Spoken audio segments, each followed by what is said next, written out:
하나님 말씀은 학개 1장 1절에서 13절까지입니다. 학개서 1장 1절에서 13절까지입니다.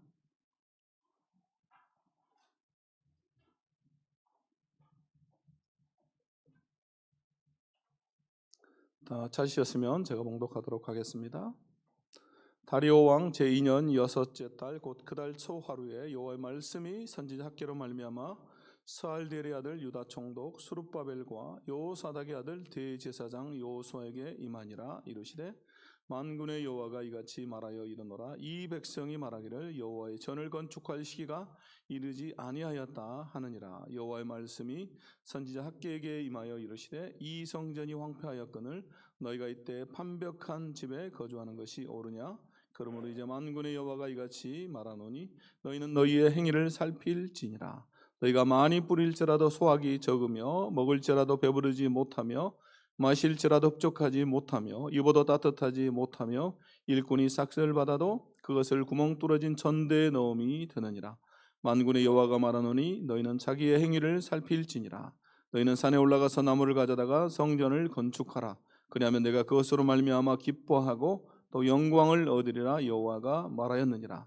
너희가 많은 것을 바랐으나 도리어 적었고 너희가 그것을 집으로 가져갔으나 내가 불어버렸느니라. 나 만군의 여호와가 말하노라. 이것이 무슨 까닭이냐? 내 집은 황폐하였으되 너희는 각각 자기의 집을 짓기 위하여 발랐음이라. 그러므로 너희로 말미암아 하늘은 이슬을 그쳤고 땅은 산물을 그쳤으며 내가 이 땅과 산과 곡물과 새 포도주와 기름과 땅의 모든 소산과 사람과 가축과 손으로 수고하는 모든 일에 한죄를 들게 하였느니라. 함께 읽겠습니다.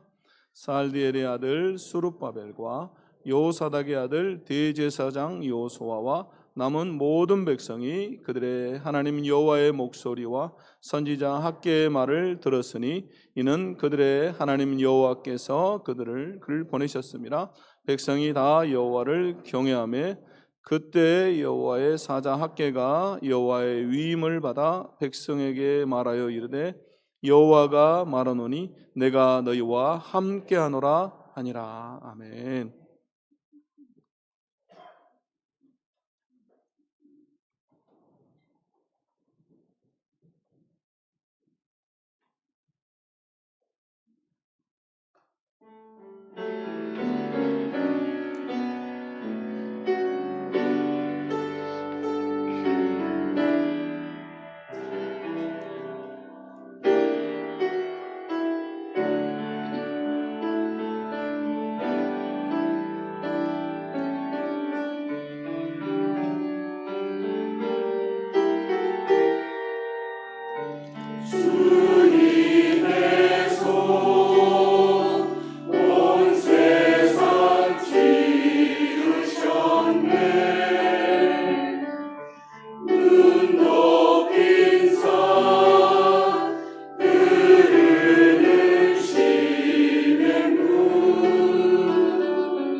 기도는 하나님이 다 들으신다고.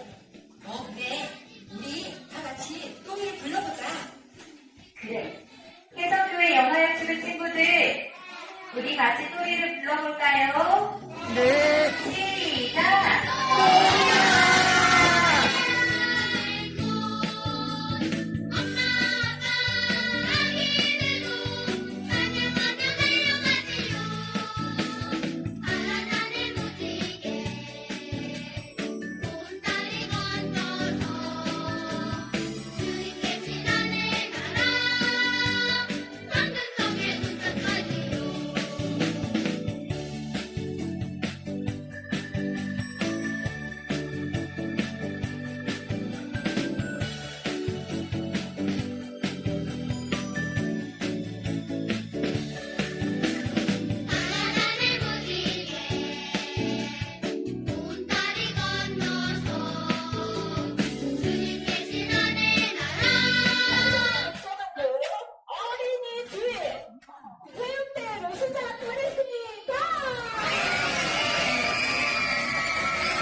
여러분, 천국은 어떻게 갈 수 있을까요?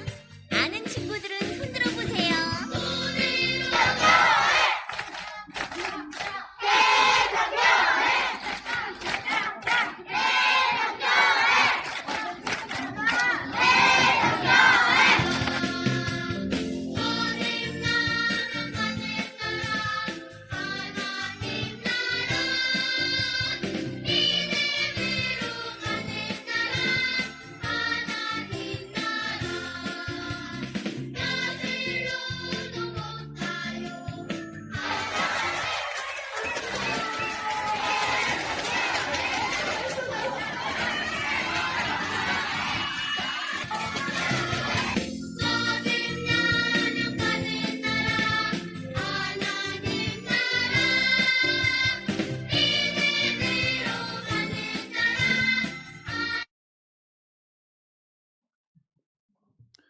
여러분 주일학교 영상 잘 봤습니까? 여러분 손주들 또 여러분 자녀도 있죠? 네. 지난 주일에 교회 주일학교에서 어린이 주일 행사를 한 사진과 영상이 이렇게 카톡에 올라왔는데요. 저 혼자 보기에 또 몇 사람만 보기에 너무 아까워서 어른들 예배도 보여주면 좋겠다 라는 생각이 들어서 부탁을 했습니다. 우리 교회가 더 비전이 있고 소망이 있는 교회가 되기 위해서 다음 세대들 주일학교가 더욱 부흥하고 성장해야 한다는 생각을 하게 됩니다. 그러기 위해서 또 그만큼 우리 어른들이 관심을 갖고 또 기도해야 된다는 생각을 하게 됩니다. 그래서 우리나라 그리스도인들이요, 많게는 1,000만 이렇게 얘기를 합니다. 전체 인구의 20% 정도 된다는 이야기를 하는데요. 정작 다음 세대들, 여러분 청소년들 그리고 청년들의 복음화율은요, 이 3%가 채 되지 않는다라는 최근의 통계들이 있습니다. 그럼 3%가 되지 않는다라는 말은요, 100명 중에 3명도 제대로 되지 않는다 그런 말이죠. 얼마나 심각한지를 보여준다고 할 수가 있겠습니다. 그래서 제가 금요일 저녁에도 잠깐 나누었는데요. 지지난주 수요일에 저와 우리 중고등 부장집사님 그리고 담당 간사님하고 3명이서 그 교회 근처의 중학교에 전도하러 갔습니다. 3명이서 전도하러 갔는데 갈 때 우리가 아무런 생각도 없이 그냥 음료수와 먹을 거 들고 가서 전도하다가요 감옥에 갈 뻔했습니다. 여러분 요즘 시대 아시죠? 어떤 시대인지. 서울에서 여러분 음료수에 마약이 든 걸 나눠줘서 그 사건 때문에 저는 이제 그게 서울의 이야기고 먼 곳의 이야기다 이렇게 생각했는데요. 그게 광주에도 동일하게 영향을 미치고 있었습니다. 그래서 그게 이제 문제가 될 뻔했습니다. 그만큼 우리가 이 다음 세대들 또 청소년들 전도하는 것이 어려운 시대가 됐습니다. 그래서 서두에서 제가 이런 얘기를 하는 것은요, 우리 어른들의 더 많은 관심과 기도가 우리 교회 다음 세대들 주일학교를 살게 한다. 그리고 그래야 우리 교회가 희망이 있다라는 생각을 하기 때문입니다. 여러분 기억해 주시고, 또 오늘 주일학교에서 2부에 여러분 10시 반부터 이제 중고등부는 10시 반이고 또 유초등부는 그 다음 시간이죠. 11시부터 여러분 리틀 리본데이 있습니다. 그래서 혹시 손주들 기억나시면 또 일부기 때문에 여러분 다 데리고 오시고 또 연락 한번 더 해주시기를 바랍니다. 자, 오늘 말씀으로 돌아와서요. 오늘 우리가 읽은 이 학개서 1장은요. 하나님의 자기 백성을 향한 책망으로 시작을 합니다. 포로에서 돌아온 백성들이 하나님의 성전을 짓고 그리고 하나님께 제사하며 하나님의 백성으로서 살아가야 되는데 그렇지 않은 것입니다. 그래서 하나님께서 선지자를 통해서 책망하십니다. 그런데 1장의 그 끝에 가서요 13절에서 이렇게 말씀합니다. 그때 여호와의 사자 학개가 여호와의 위임을 받아 백성에게 말하여 이르되 여호와가 말하노니 내가 너희와 함께 하노라 하니라. 책망을 하셨던 하나님이요 갑자기 내가 너희와 함께 한다라고 하는 하나님의 함께 하심의 축복으로 말씀이 끝나고 있습니다. 여러분 우리 인생의 최고의 축복은 여러분 무엇입니까? 이미 힌트를 드렸습니다. 여러분 어떤 축복입니까? 하나님의 함께 하심의 축복. 하나님의 함께 하심의 축복입니다. 여러분 우리 인생의 최고의 축복이 있다면 그것은 하나님 우리와 함께 하신다라고 하는 것입니다.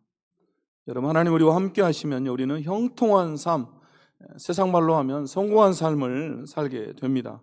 그래서 여러분 요셉은 노예로 팔려갔으나 하나님이 함께 하심으로 형통한 자가 되었습니다. 또 하나님이 함께 하시면요 우리는 강하고 담대한 삶, 용기 있는 두려워하지 않는 삶을 살게 됩니다. 그래서 성경을 보면요 담대하라 두려워하지 말라라고 하는 이 말씀 이후에 반드시 나오는 말이 있습니다. 뭡니까? 바로 하나님이 함께 하신다라고 하는, 하나님이 너와 함께 하신다라고 하는 말씀이 항상 뒤따라서 옵니다. 그래서 모세가 죽고 이스라엘 백성들이 이끌어야 되는 이 여호수아에게, 두려워하건 여호수아에게 1장 9절에서 이렇게 말씀하시죠. 우리가 함께 읽겠습니다. 시작. 강하고 담대하라 두려워하지 말며 놀라지 말라 내가 어디로 가든지 내 하나님인 여호와가 너와 함께 하느니라 하시니라. 아멘. 강하고 담대하라 두려워하지 말며 놀라지 말라라는 말씀 뒤에 내가 너와 함께한다라는 말씀이 있습니다. 또 이사야 41장 10절에도 두려워하지 말라라고 말씀하시고 내가 너와 함께함이라, 내가 너와 함께한다라고 말씀합니다. 결국 여러분 이것은 우리에게 무엇을 말해주고 있습니까? 무엇을 말해줍니까? 우리의 용기, 강하고 담대하며 인간의 능력에서 나오는 것이 아니라 하나님의 함께하심에서 나온다라는 것입니다. 여러분의 반응을 보니까 여러분 또 좀 못 알아들은 것 같습니다. 그럼 다시 말씀드립니다. 뒤에도 나왔죠? 자막에 나왔습니다. 우리의 용기, 여러분 강하고 담대함은요 인간의 능력에서 나오는 것이 아니라 하나님의 함께하심에서 나온다라는 것입니다. 아멘. 하나님의 함께하실 때 우리가 강하고 담대할 수 있다라는 것입니다. 여러분 가장 위대한 길도 하나님의 함께하시는 길이고요. 가장 위대한 능력도 하나님께서 함께하시는 능력입니다. 그러므로 우리 삶의 여러분 승리의 비결도 여러분 모든 문제 해결의 방법도 다 하나님의 함께하심에 있습니다. 결국 하나님이 함께해 주시면요 우리는 최고의 복된 인생을 살게 되는 것입니다.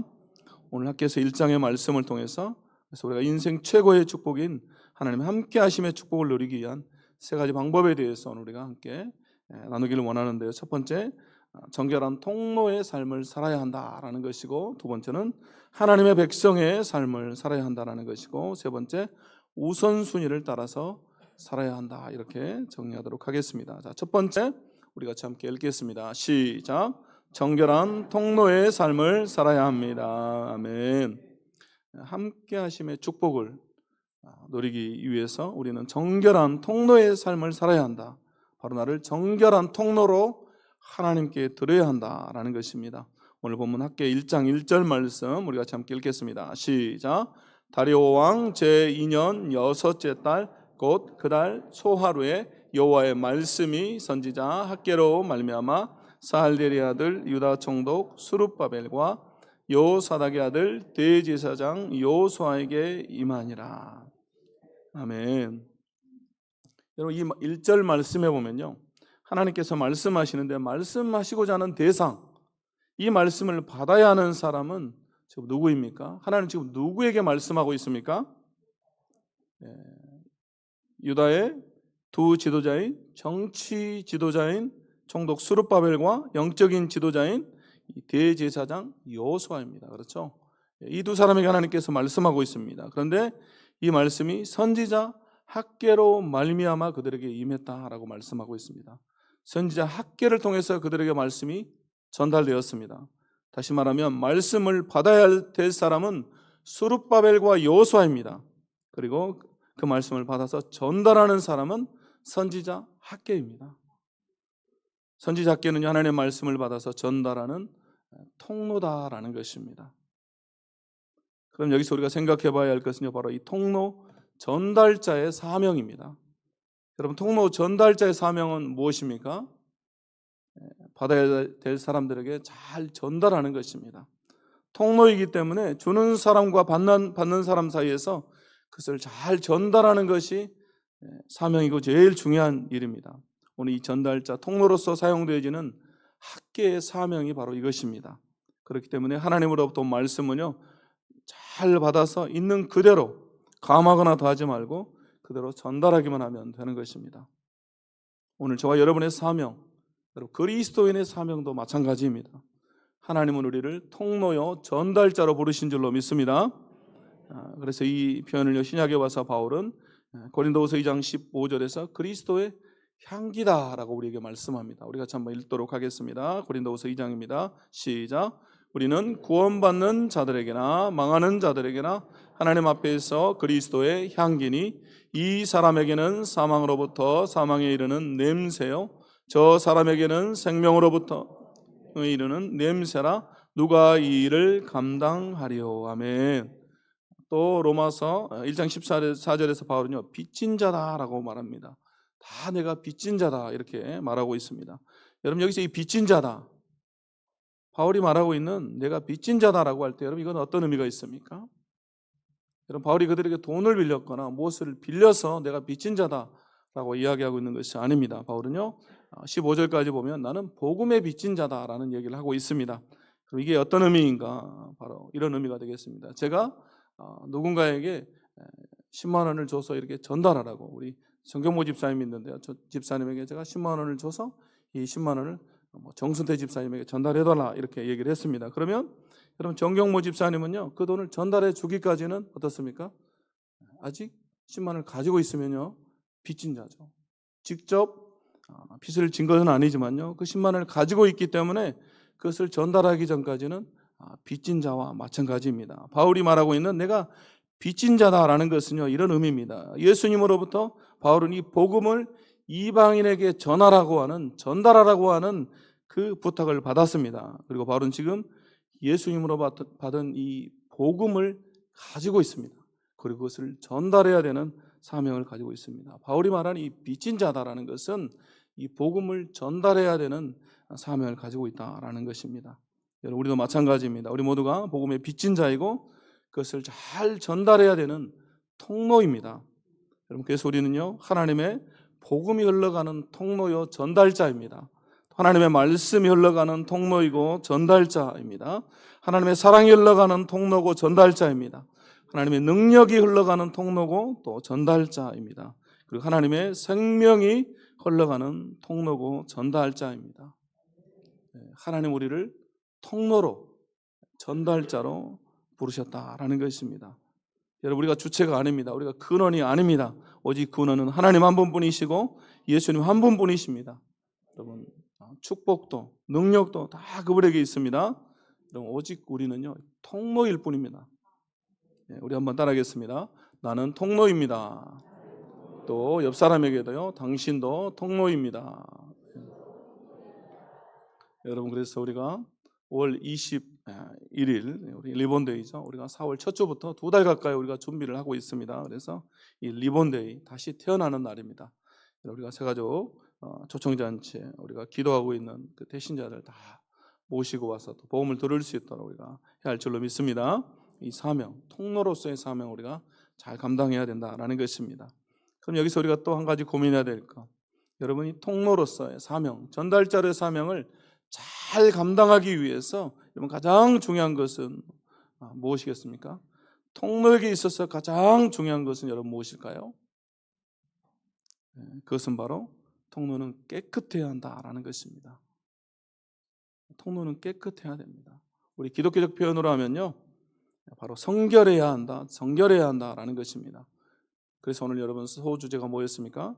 정결한 통로의 삶을 살아야 한다. 정결한 통로, 깨끗한 통로, 거룩한 통로가 되어야 한다라는 것입니다. 제가 2001년부터 2005년까지 중국에서 선교했던 도시가 중국의 내륙 지역입니다. 그래서 다른 이 해안 도시들보다 낙후되어 있는 도시였는데요. 낙후되어 있기 때문에 수도관이 되게 낡았습니다. 그래서 도시 전체가요, 몇 년 동안 이 낡은 수도관을 교체하는 작업을 했는데요. 도시를 이렇게 구역으로 나누어 가지고 수도관을 교체하는데, 그것 때문에 거의 일주일에 한 번 정도 항상 이 물이 단수가 됐습니다. 그래서 물이 단수되는 거는 그렇게 큰 문제가 되지 않는데요, 낮에 단수하기 때문에 큰 문제가 안 되는데, 물이 끊기고 나서 이렇게 물이 다시 나올 때요, 약 30분에서 1시간 정도 그 물이 흙탕물이 나와요. 녹슨물이 관이 낡았기 때문에 계속해서, 아직 교체가 안 된 지역들은요, 계속해서 그 낡은 물, 막 이 흙탕물이 나옵니다. 그래서 먹을 수가 없는, 그래서 한 30분 이상을 틀어놔야만 그 물을 받아서 쓸 수가 있는데요. 제가 한 번은 저녁에 이렇게 밥을 하려고 쌀을 씻는데, 여러분 저도 이렇게 밥도 하고 막 그랬습니다. 제가 밥도 잘 못하는 분 같지만 제가 이렇게 물도 잘 맞추고 그래요. 그래서 밥을 하려고 하면서 제가 낮에 단수가 됐다는 걸 깜빡해버린 거예요. 그래가 이렇게 수도를 바로 틀어가지고 쌀을 씻으려고 하는데, 막 그 위로 이 흙탕물과 이 녹물이 막 쏟아져 나오는 거예요. 그래서 여러분 어떻게 됐겠어요? 제가 그 쌀을 잘 씻어가지고 먹었을까요? 버렸을까요?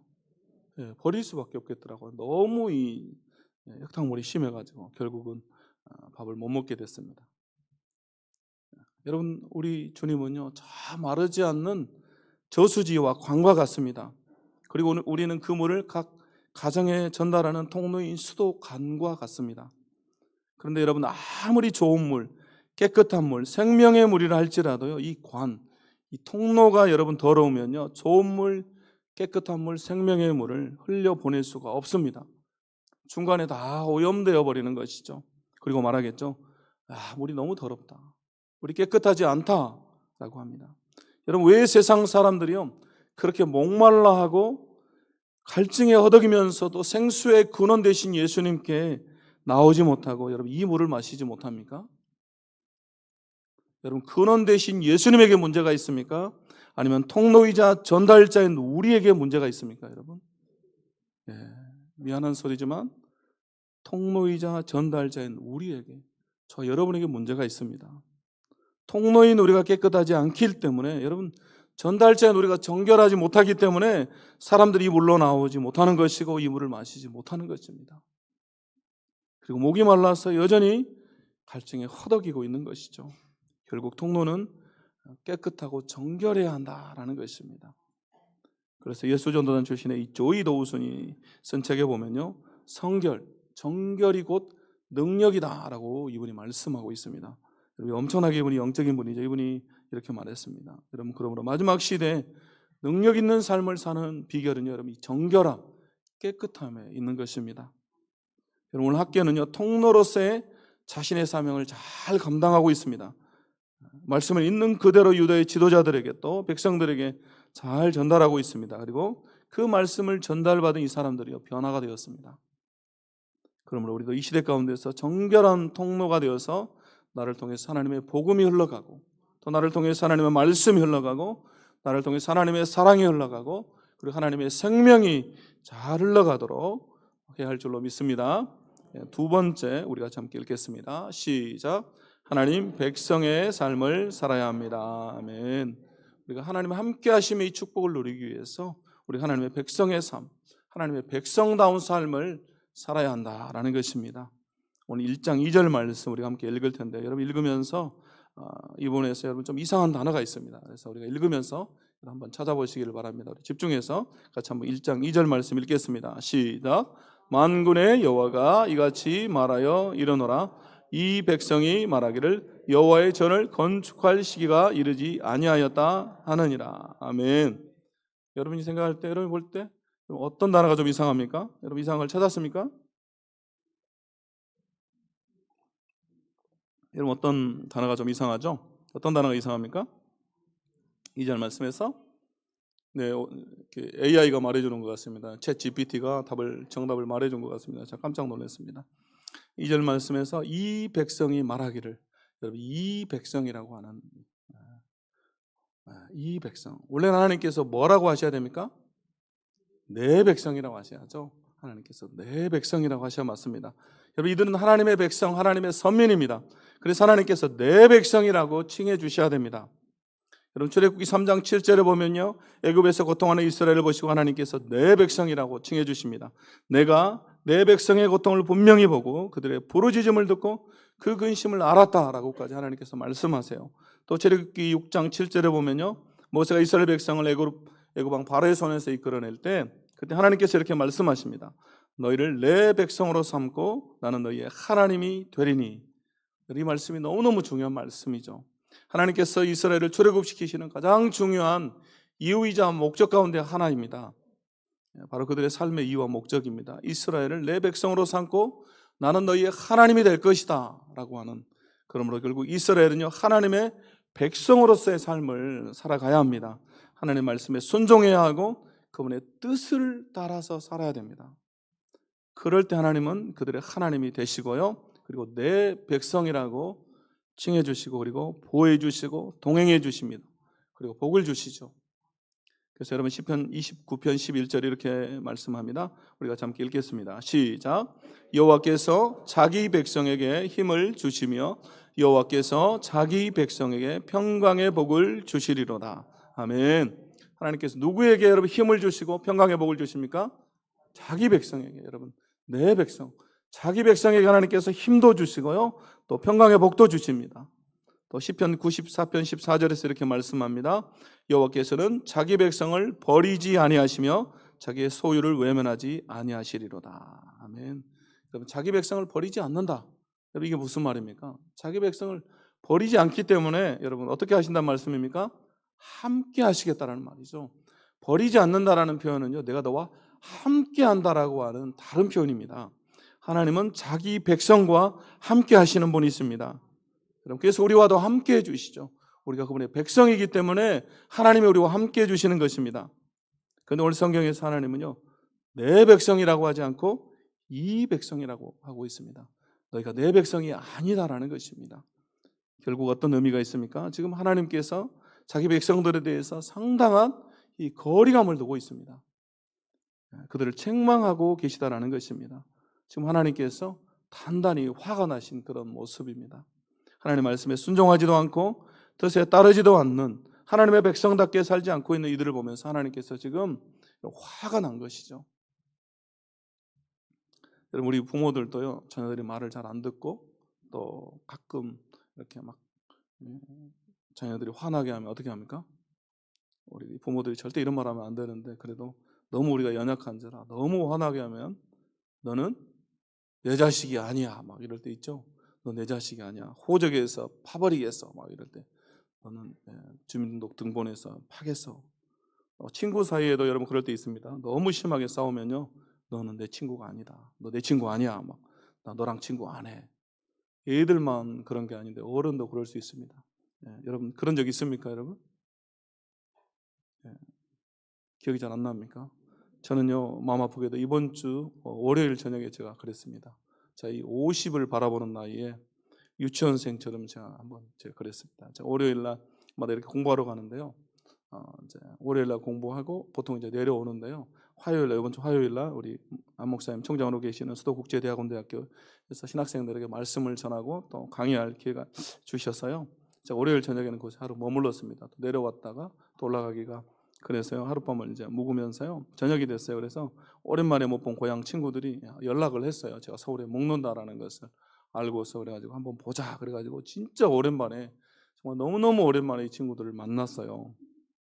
처음에 만날 때는 너무 기쁘게 만났습니다.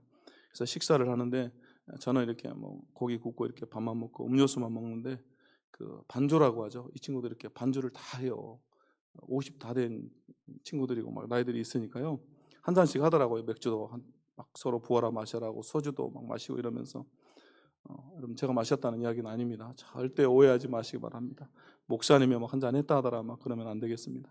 아무튼 이 안 믿는 친구들이 이렇게 한 잔 하다 보니까 취기가 조금 올라오겠죠. 그래가지고 처음에는 막 어렸을 적 이야기 이렇게 재밌게 하다가 갑자기 제가 목사에서 그랬는지 몰라도 막 교회 비판을 하는 거예요. 그리고 또 막 목사님을 비판하고 막 교회가 문제들 투성이다 막 끝도 없는 막 비리 온상처럼 막 얘기를 하는 거예요. 자, 거기까지는 그래도 제가 다 참았습니다. 제가 그래도 이렇게 어느 정도는 제 인격이 됐습니다. 그래가지고 제가 다 참았어요. 그래, 애들이 뭐 지져라 이러면서 이제 열심히 음료수나 마시고 있는데 이번에 뭐라고 그러냐면요, 막 너네 교회도 그런 거 아니냐, 막 너도 똑같은 목사야, 막 이러면서 얘기하는데요. 막 술이 들어가니까요, 하지 말아야 될 거 막 하는 거예요. 제가 그랬어요. 한국에 좋은 교회도 많다. 그리고 우리 교회는 좋은 교회다. 우리 교회는 저 정도 투명하고 막 정직한, 제가 얘기하는 이 친구들은 제가 말하면 말할수록 어떨까요? 더 연락가지고 더 저를 막 비판해요. 제가 입 아프게 아무리 얘기해도 언쟁이 더 심해질 것 같아요. 그래가지고 그냥 제가 앉아있다가요, 너무 힘들어가지고 자리를 박차고 나왔습니다. 그리고 야, 나 너희들하고 친구 안 해. 그러고 그냥 와버렸습니다. 나 친구 안 할래. 이러고 와버렸습니다. 그리고 또 카톡을 보내가지고 야, 우리 교회는 그런 교회가 아니야. 나도 신앙의 양심을 따라서 하나님을 섬기고 있다 이놈들아, 막 그러면서 장문의 카톡을 보냈어요. 그럼 나 너희들하고 친구 안 할 거야, 막 이렇게 정말 그렇게 했습니다. 50 다 돼가지고 막 너랑 친구 안 해. 여러분, 하나님의 백성들이 하나님의 백성다운 삶을 살아야 됩니다. 하나님의 말씀대로 하나님의 뜻대로 살아야 됩니다.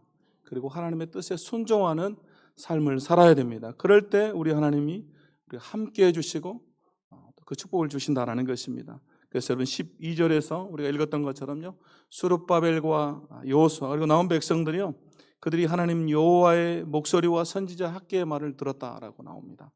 그리고 이어지는 말씀이 바로 하나님 함께 하심의 축복입니다. 그들이 말씀에 순종한 것이죠. 하나님의 백성으로서의 가치를 다시 한번 회복한 것입니다. 그럴 때 하나님께서 이 축복을 주고 있습니다. 열왕기상 11장 38절에서도 말씀합니다.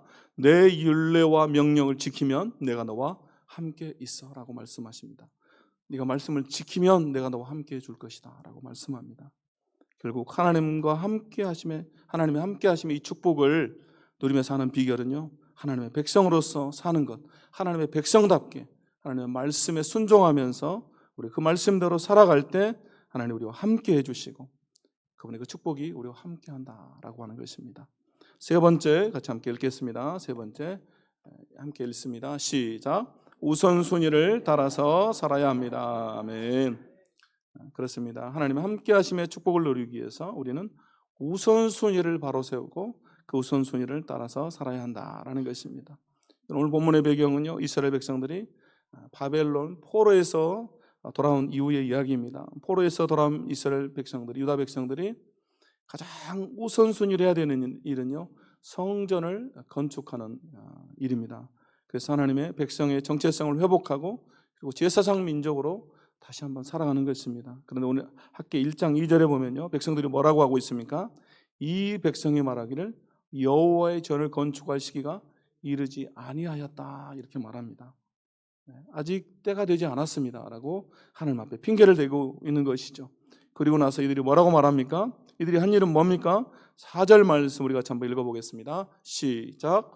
이 성전이 황폐하였거늘 너희가 이때 판벽한 집에 거주하는 것이 옳으냐. 예.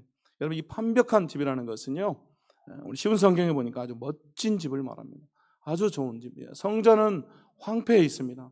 여전히 폐허가 되어 있는데 그들은 자기의 집만 멋지게 잘 지었다라는 것입니다. 또 9절 말씀해 보니까 내 집은 황폐하였을 때 너희는 각각 자기의 집을 짓기 위하여 발랐습니다. 여기 자기의 집 짓는 일, 자기 일에만 신경을 쓰고 있다라는 것입니다. 여러분, 당연히 포로에서 돌아왔기 때문에 자기의 집도 지어야 됩니다. 그래야 자기를 또 살겠죠. 그러나 더 먼저 해야 되는 일은 성전을 짓는 일이다라는 것입니다. 그런데 그들이 아직 시기가 되지 않았습니다라고 핑계를 하면서요, 자신의 집만 멋지게 짓고 자신의 일만 먼저 하면서 살아가고 있습니다. 우선순위가 잘못되어 버린 것이죠. 우선순위에 문제가 생겨버렸습니다. 그래서 그 결과가 어떻게 됐습니까? 그러면 10절과 11절 말씀 우리 같이 한번 읽어보도록 하겠습니다. 시작. 그러므로 너희로 말미암아 하늘은 이슬을 그쳤고 땅은 산물을 그쳤으며 내가 이 땅과 산과 곡물과 새 포도주와 기름과 땅의 모든 소산과 사람과 가축과 손으로 수고하는 모든 일에 한죄를 들게 하였느니라. 아멘. 이 한죄라는 것은요, 가뭄을 뜻합니다. 하나님께서 가뭄을 들게 하셨다라고 말해요.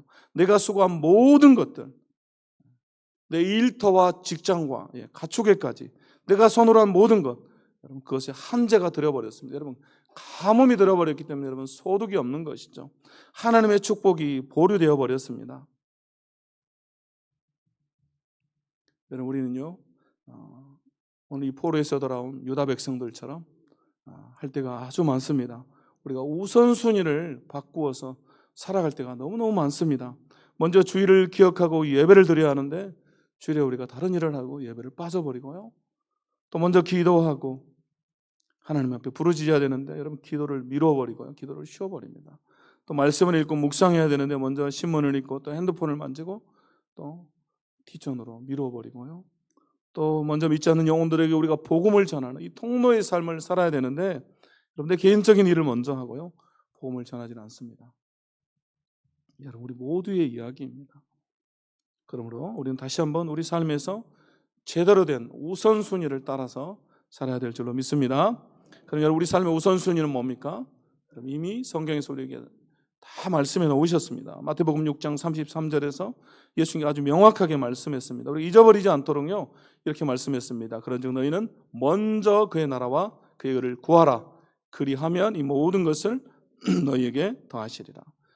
먼저 하나님의 나라와 의를 구하면 하나님께서 이 세상에 필요한 것들 우리가 다 채워주시겠다라고 말씀하고 있습니다. 우선순위의 문제다라는 것입니다. 먼저 우리가 무엇을 해야 되는지 정확하게 말씀해주고 있습니다. 그래서 하나님의 일과 나의 일이 겹쳤을 때 하나님의 나라와 하나님 나라의 일과 세상의 일이 겹쳤을 때 내가 무엇을 해야 되는가? 내가 무엇을 먼저 해야 되는가? 하나님의 일, 하나님의 나라의 일을 먼저 해야 된다라고 하는 것입니다. 여러분 이제 결론입니다. 오늘 학교 선지자가 하나님의 말씀을 받아서 스룹바벨과 여호수아에게 말합니다. 그리고 그들에게 말씀에 순종합니다. 그들이 따르기로 했습니다. 우선순위를 제대로 세웠습니다.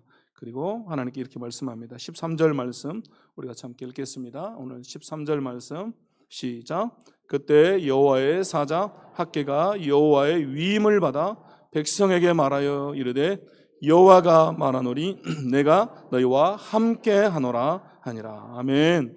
내가 너희와 함께 하노라. 아멘. 이제 말씀을 마치겠습니다. 여러분 학개는 통로로서의 삶을 살았습니다. 그리고 이스라엘 백성들은 하나님의 백성으로 다시 한번 그 말씀에 순종합니다. 그리고 우선순위를 다시 한번 세우고요. 그리고 살아갑니다. 그리고 하나님께서 그들에게 임재의 축복, 내가 너희와 함께 하겠다라고 말씀합니다. 이 놀라운 축복을 받아들이는 우리 혜성의 모든 가족들이 다 될 수 있기를 바랍니다.